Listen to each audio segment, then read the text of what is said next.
Bonsoir, Monaco face au Covid-19, émission spéciale crise sanitaire numéro 39. Moins il y en aura, mieux ce sera. Quel quartier de Monaco sera le grand gagnant de la battle des immeubles lancée par Monaco Info hier soir à 20h? C'était au tour du Larvoto avec le Rocabella, le Testimonio et les Carmes.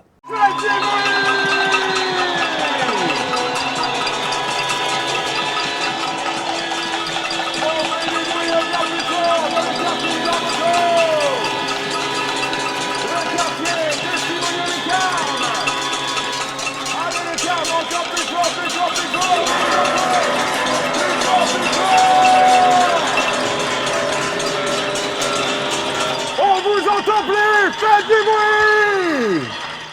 Ce samedi soir, le Millefiori fera-t-il mieux? C'est pour la bonne cause. Il faut soutenir tous ceux qui sont en première ligne face à cette crise. Rendez-vous à 20h avec Ferxel Fourgon au micro et Erwan Grimaud au drone, deux garçons qui cassent la baraque.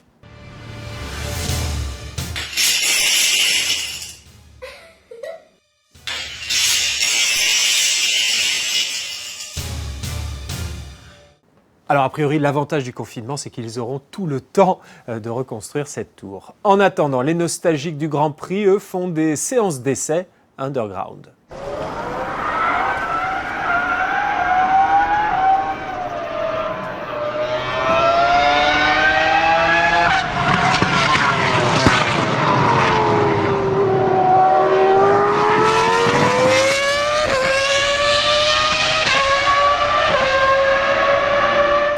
Au sommaire de votre émission ce soir, une analyse de la crise que nous vivons, une crise qui change le monde dans lequel nous vivons. Quels enseignements peut-on en tirer pour Monaco? Nous serons en duplex avec Jean-Luc Alavena, président d'Atlantis et l'homme en Europe d'Apollo. C'est le plus grand fonds d'investissement du monde. Et puis, comment garde-t-on des sportifs de haut niveau au top niveau physique malgré le confinement? Nous rejoindrons Diego Goncalves, c'est le préparateur physique de la Roca Team de basket.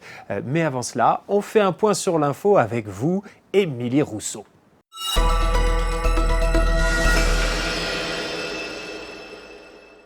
Bonsoir Yann Anthony, une 5e réunion du comité mixte de suivi du Covid-19 s'est tenue vendredi au ministère d'État. La distribution des masques aux résidents monégasques était à l'ordre du jour, tout comme le fait de fournir des masques aux salariés de la principauté. Les membres du gouvernement princier et de la délégation du Conseil national ont également partagé leur point de vue sur les phases futures de la gestion de la crise sanitaire, à savoir la levée progressive du confinement. L'objectif est double, s'assurer de la maîtrise de la circulation du virus tout en relançant notre économie. Le prochain comité mixte de suivi se réunira jeudi prochain. Soutenir l'économie monégasque, c'est en ce sens que le gouvernement princier a mis en place l'aide aux sociétés dès le début de la crise. Les entrepreneurs éligibles à cette subvention peuvent désormais en faire la demande en ligne sur le site du service public, rubrique aide aux entreprises. Le montant de cette aide est fixé à 5 000 € par mois. Toutes les conditions d'obtention et les pièces à fournir sont répertoriées sur ce site. Si vous avez la moindre question, envoyez un mail à covid19entreprise@gouv.mc. Les urgences médico-chirurgicales traumatologiques reprennent du service au centre hospitalier Princesse Grace. Elles seront pleinement opérationnelles dès lundi. La crise sanitaire avait contraint le CHPG à revoir son organisation interne pour privilégier l'accueil des patients atteints du Covid-19. Les urgences étaient jusqu'alors assurées par l'IM2S et le centre cardio-thoracique de Monaco. Un retour donc progressif à la normale au CHPG. Voilà, merci beaucoup Émilie. Voici à présent le best-of de vos posts sur le réseau Malizia.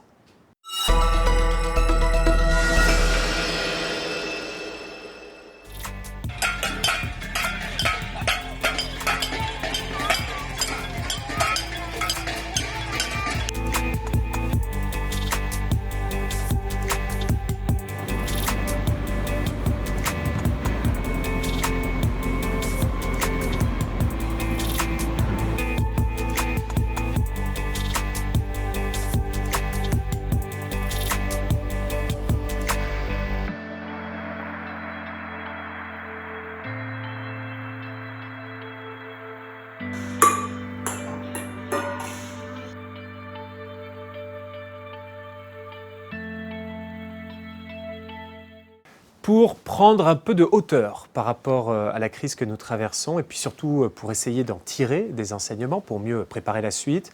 Nous rejoignons à présent le Monégasque qui est l'homme en Europe du plus grand fonds d'investissement du monde, Apollo. Bonsoir Jean-Luc Alavena. Bonsoir. Alors c'est particulièrement intéressant de vous entendre dans le cadre de cette émission parce que vous avez un poste d'observation privilégié à la fois monégasque et mondial. Nous traversons une crise sans précédent. Quelle est votre analyse? Quel est le premier enseignement à tirer de cette crise? Le premier enseignement, effectivement, c'est que depuis la Grande Dépression des années 30, il n'y a pas eu de crise équivalente. Le choc est extrêmement brutal, il est profond. C'est comme si on arrêtait un Eurostar ou un TGV à pleine vitesse et avec toutes les conséquences qu'on peut mesurer. Ça ne s'est jamais produit, donc on va apprendre beaucoup de choses en marchant. Le second point, c'est que pour la première fois, l'humanité tout entière a peur de la même chose en même temps. C'est une phrase d'Hubert Védrine avec lequel j'avais cette conversation avant-hier. Et ça a beaucoup de conséquences dans ce que nous allons vivre. C'est que nous avons le même sujet à résoudre. Nous devons nous inspirer les uns les autres et probablement les gouvernements n'ont-ils pas, à l'échelle mondiale, assez coopéré avant et pendant. C'est un des sujets majeurs de cette crise. Donc finalement, ça illustre parfaitement l'état de mondialisation dans lequel on est actuellement. Et en même temps, le premier réflexe de tous les pays, c'est de fermer les frontières. Exactement. Ce qui est normalement l'opposé, en dehors de sujets sanitaires, c'est l'opposé de ce qu'il faut faire. Et ce que nous avons sous les yeux, c'est une crise de leadership. C'est que nous n'avons pas vu émerger dans le monde, dans les grands pays, un ou plusieurs leaders ensemble. Il y a un Américain qui critique à peu près le monde entier, notamment le Chinois, qui l'accuse. Vous voyez bien aujourd'hui la couverture du Figaro Magazine, le grand mensonge chinois. J'ai l'impression que nous allons aussi vivre, après cette crise, une période de bilan et de règlement de compte qui va probablement aussi laisser une instabilité politique qui sera au détriment d'une relance efficace si elle n'est pas contrôlée. Un problème peut-être de leadership dans l'anticipation, mais dans la réaction, on voit bien que là, c'est l'État qui prend la main. Et c'est l'État protecteur. Il n'y a pas d'autre solution sur le plan économique et évidemment sur le plan sanitaire. Le plan sanitaire, c'est régalien au niveau de l'État. Par exemple, c'est la première fois que vous ne voyez pas de critique à l'égard de l'Europe, et pour cause, l'Union européenne n'est pas en charge de ce sujet sanitaire. Elle aurait pu l'être, vous connaissez bien le sujet, mais tous les États s'en sont saisis. C'est comme ça qu'on arrive à des statistiques hallucinantes de différence du taux de mortalité entre un pays comme l'Allemagne, qui a 5 morts pour 100 000 habitants, un pays comme la France qui en a 30, un pays comme la Belgique qui en a 50. L'Espagne et l'Italie se situent entre les deux. Ça veut dire qu'effectivement, quand on regarde ne serait-ce que la non-coordination et le non-partage des bonnes méthodes entre pays membres de l'Union, on a de quoi s'inquiéter sur le mode de fonctionnement des institutions internationales ou multilatérales. Sauf que les indicateurs ont leur importance, Jean-Luc Alavena, et qu'on ne comptabilise pas tout à fait les morts de la même manière d'un pays à l'autre. Alors justement, ça c'est intéressant. Je parle à l'homme qui représente en Europe le plus grand fonds de la planète, parce que je crois que Apollo, c'est l'équivalent de 350 milliards de dollars d'investissement. Ce qui est frappant dans cette crise, c'est que la vie humaine a pris le dessus, la protection, la préservation de la vie humaine a pris le dessus sur l'économie. Je crois que c'est l'élément extrêmement positif. S'il ne faut en retenir qu'un seul, c'est que tout aurait conduit par un raisonnement rationnel, logique, économique, à ne pas arrêter l'économie comme tous les grands pays ou les plus petits comme le nôtre l'ont fait. Ça veut dire que la vie humaine, la dimension humaine, pour la première fois depuis plusieurs décennies, dans une mondialisation qui a été très critiquée, débridée, insouciante, pour une première fois, la vie humaine est passée au-dessus de toutes les autres considérations économiques, avec toutes les conséquences, bien sûr, que l'on va subir pour l'avenir. Pour moi, c'est un enseignement qui est plein d'espoir. Parce que ça veut dire que dans la solidarité, et bravo pour tout ce que vous faites aussi à votre échelle, ce réseau Malitia et ces informations que nous prenons pour notre pays, ils existent un peu partout ailleurs, ils créent un lien humain. Et c'est cette dimension humaine qui a été frappante dans la réaction de tous les chefs d'État. C'est une vie humaine, quelques dizaines ou centaines de milliers d'humains sont beaucoup plus importants que tous les dégâts économiques que va causer cette décision et cette crise. Mais en même temps, Jean-Luc Alavena, si on fait un constat froid, parce que vous dites effectivement, si on regardait vraiment la dimension économique, ce n'est pas forcément la décision qu'on aurait prise. Là, c'est une vision à court terme. Oui, on va éviter un certain nombre de morts, mais on va avoir des morts industrielles. Beaucoup d'entreprises vont mettre la clé sous la porte. Il va y avoir des faillites et il va y avoir moins d'argent dans l'économie mondiale. Il va y avoir moins de transferts entre le Nord et le Sud, moins d'aide humanitaire. Donc peut-être qu'il y aura finalement plus de morts à la sortie à cause de cet arrêt brutal de l'économie, de cet Eurostar stoppé en pleine vitesse. Alors, effectivement, il y a ce risque, puisque pour avoir un ou deux chiffres en tête, nous avions une croissance de l'économie mondiale, on va dire autour de 3%, et on prévoit aujourd'hui qu'elle sera autour de moins 3% dans l'année 2020. On verra ensuite comment sera 2021. Bien sûr, il y a des conséquences. Une récession inédite depuis la Grande Dépression. Ce sera pire qu'il y a 10 ans. Totalement inédite. Avec, après cette grande récession au milieu des années 30, un second conflit mondial qui avait fait émerger des vainqueurs. Et ces vainqueurs ont réorganisé l'architecture mondiale et ils en ont pris le leadership. Le problème de cette crise, c'est que comme elle touche tout le monde et que ce n'est pas une vraie guerre, il n'y a pas de vainqueur, nous sommes tous perdants, et il n'y a personne aujourd'hui à l'issue de cette crise pour organiser cette nouvelle architecture mondiale. C'est un des sujets qui se posent. C'est que tous les conflits ont toujours donné lieu à une victoire de un ou plusieurs pays qui ont pris la responsabilité du monde suivant. Celui-ci, qui va en prendre la responsabilité ? J'espère que ce n'est pas M. Trump.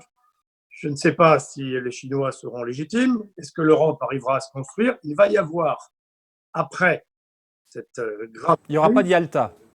Il y aura ceux qui réussiront par leur méthode, par leur leadership, à imposer un nouvel ordre. Parce qu'il va y avoir un nouvel ordre. Il va y avoir, par cette crise économique, et vous le signalez juste titre, bien sûr, il y a énormément de dégâts dans les entreprises. La BPI en France a fait l'objet de 100 000 demandes d'aide depuis un mois. Il est impossible de les servir tous, toutes les entreprises, tous les entrepreneurs.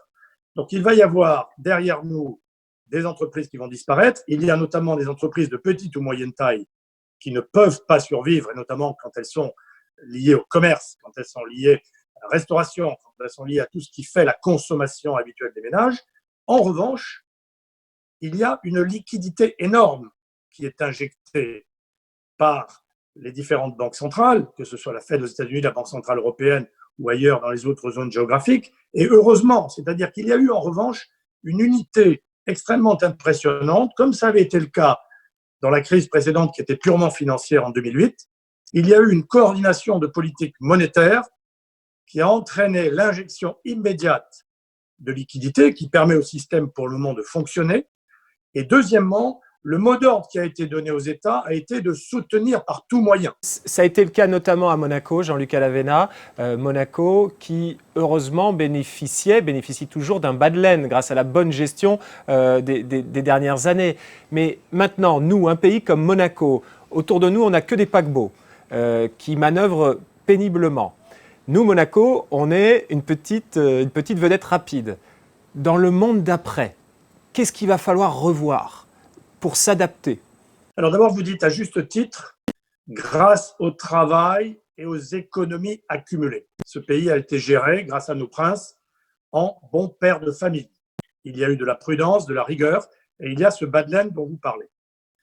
C'est une vision qui s'est avérée exacte par rapport à d'autres grands pays qui ont accumulé les endettements que vous connaissez, et ne serait-ce que pour les pays voisins, toujours autour d'une année de PIB en dette accumulée, ce qui est déjà trop élevé. N'oublions pas non plus qu'une des conséquences et un des constats de cette crise, c'est que c'était un système qui était déjà un peu à bout de souffle dans le monde entier. C'est-à-dire que depuis la crise de 2008, les banques centrales ont injecté de la liquidité qui a permis à l'économie de redémarrer. Et on savait qu'on arrivait un peu au bout. Donc nous, on doit changer quoi à Monaco?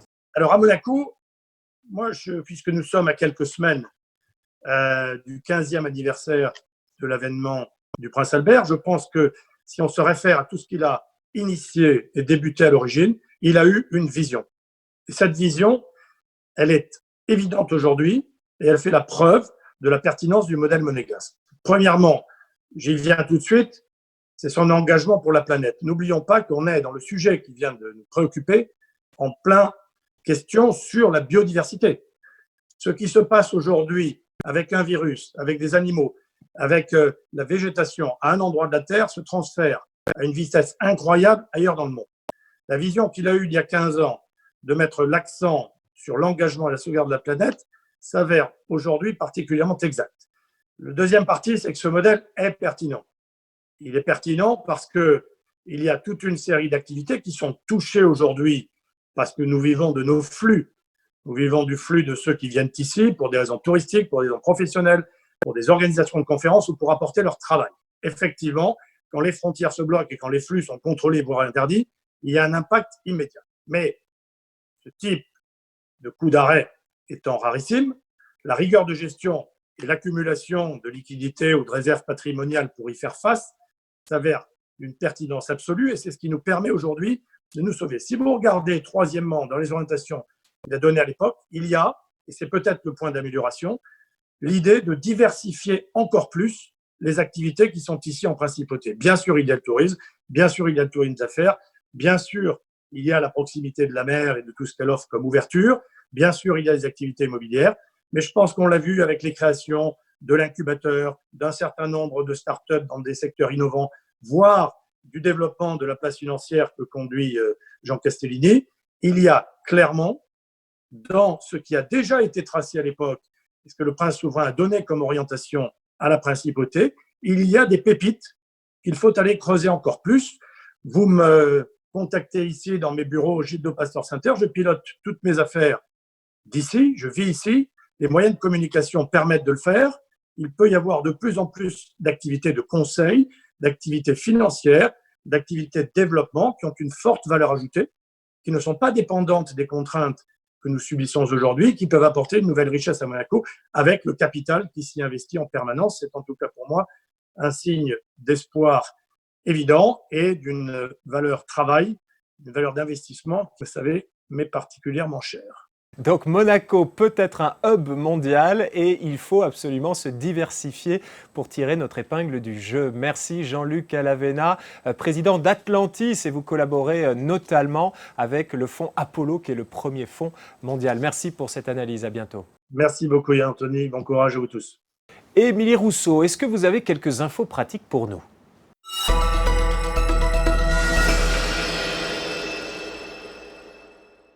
C'est sûrement le seul musée qui n'a pas été obligé de fermer ses portes durant la période de confinement. L'Universal Museum of Art est un musée entièrement virtuel.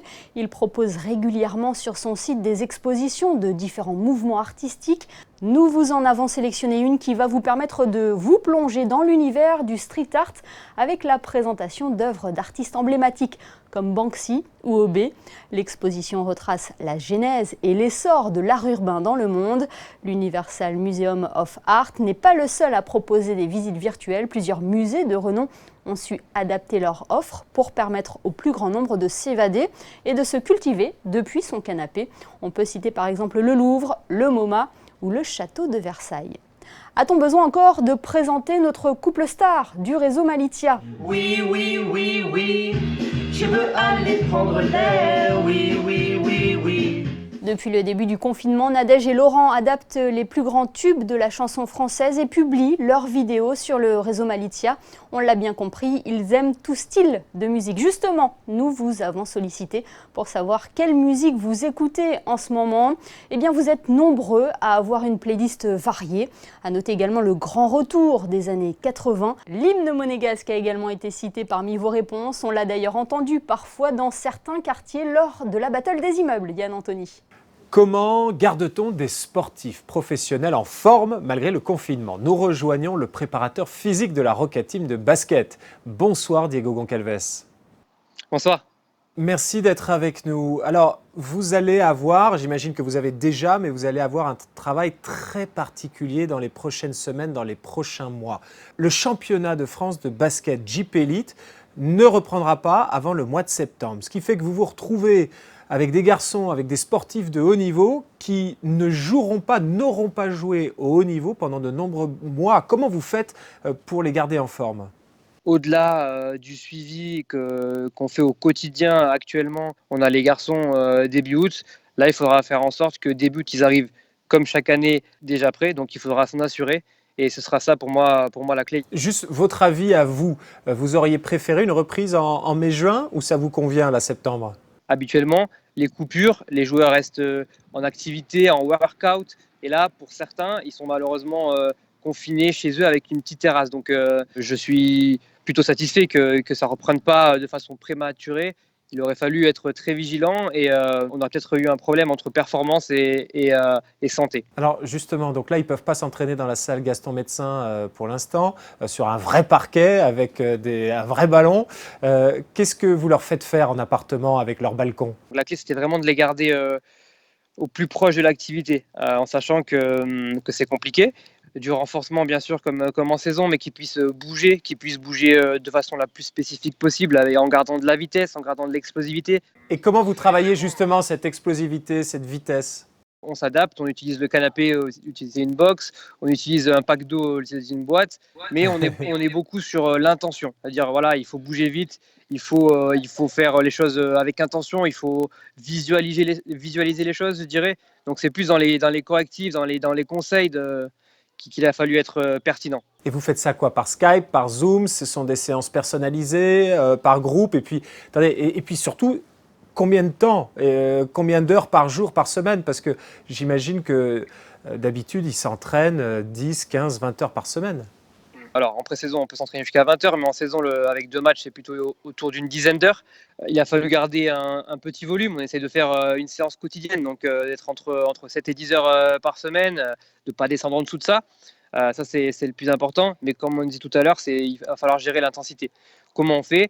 Du coup, soit par envoi, on envoie les séances avec des liens vidéo, des explications, soit par des séances en ligne avec le célèbre Zoom qui tourne en ce moment. Donc voilà les deux façons de suivre les garçons. Parfois, des joueurs se blessent et ils peuvent rester pendant 1, 2, 3 mois ou bien jusqu'à la fin de la saison hors des terrains. Est-ce qu'ils sont prêts à ce genre de situation, à ce type de confinement des joueurs, des athlètes professionnels? Comme c'est nouveau, ils ne pouvaient pas être prêts. Dans cette nouveauté, il y a un point positif, c'est que ça nous permet d'être un peu plus proche de nos familles. Parce que quand on joue 2 matchs par semaine, dont un à l'extérieur, c'est ça qui est compliqué. Donc ce serait le point positif. Mais même au niveau des joueurs blessés, vous savez, ce qui manque, il y a quand même l'esprit d'équipe. C'est-à-dire que même le blessé, il vient à l'entraînement matin et soir, il est avec le groupe. Donc ça, je pense que c'est quelque chose qui peut être un peu plus compliqué, qu'il a fallu gérer. Donc pour moi, le plus important était d'être auprès d'eux psychologiquement. Et ensuite, les blessés, il y aurait toujours, on va dire, une adaptation de la séance et qui là, au vu du matériel et de l'espace, est parfois difficile. Mais là, c'est une saison perdue.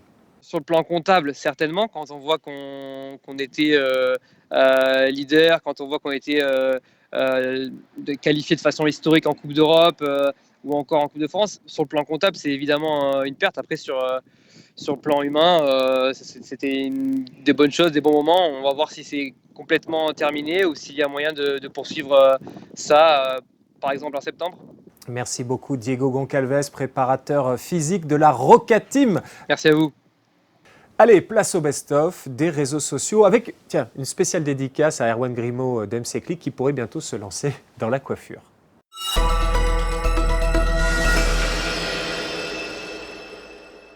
T'as voulu voir le salon et on a vu le salon. T'as voulu voir la chambre et on a vu la chambre. T'as voulu voir le placard et on a vu le placard. T'as voulu voir la fenêtre et on a vu la fenêtre. T'as voulu voir les chiottes et on a vu les chiottes. J'ai voulu voir le balcon, on n'avait pas de balcon.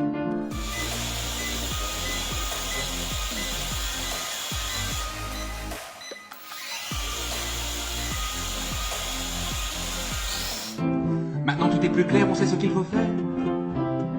Pour pas se contaminer, il faut se confiner, mais pour se déconfiner, il faut être immunisé. Pour être immunisé, il faut se faire contaminer. Pour se faire contaminer, il faut se déconfiner. C'est QFD.